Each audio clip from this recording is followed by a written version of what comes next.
Owners of the Grandview Apartments in Paso Robles decided to go out of business late last year.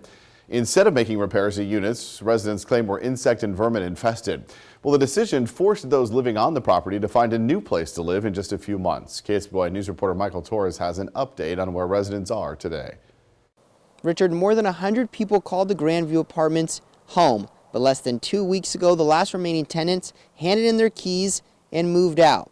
Now, some families had to relocate out of the area just to find housing, but others were lucky enough to land right here at the Oak Park Apartments. Eviction notices placed at the doors of all 54 units at the Grandview Apartments was the reality tenants were faced with last September, leaving families desperately searching for a place to go.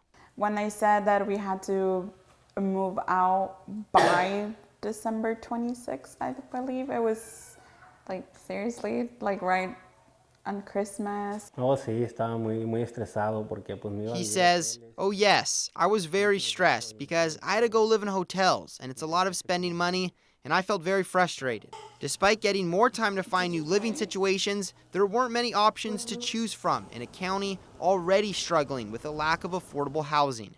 I mean, everything here is so expensive, and especially just because everyone had to move out, so everyone had to find a place to live as well.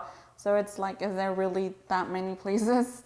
With help from the San Luis Obispo Legal Assistance Foundation and several local housing authorities, former Grandview tenants are now moved out and in new housing situations. Norma and Antonio's families were some of the few eligible to live in the new Oak Park 4 apartments in Paso Robles. An obvious upgrade, not just in appearance, but in price compared to life at Grandview.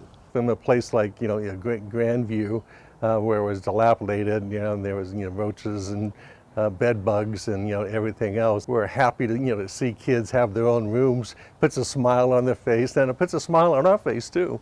With a lawsuit against the Grandview owners still looming, families are just happy to have a place they can finally call home. According to its legal director, the next step in the lawsuit is to prepare for mediation. Now, if the case doesn't settle then, she says the lawsuit will then move to a trial. Reporting in Paso Robles, Michael Torres, KSBY News. Grandview Apartments were recently put back up for sale with a new real estate agency after falling out of escrow twice over the past several months.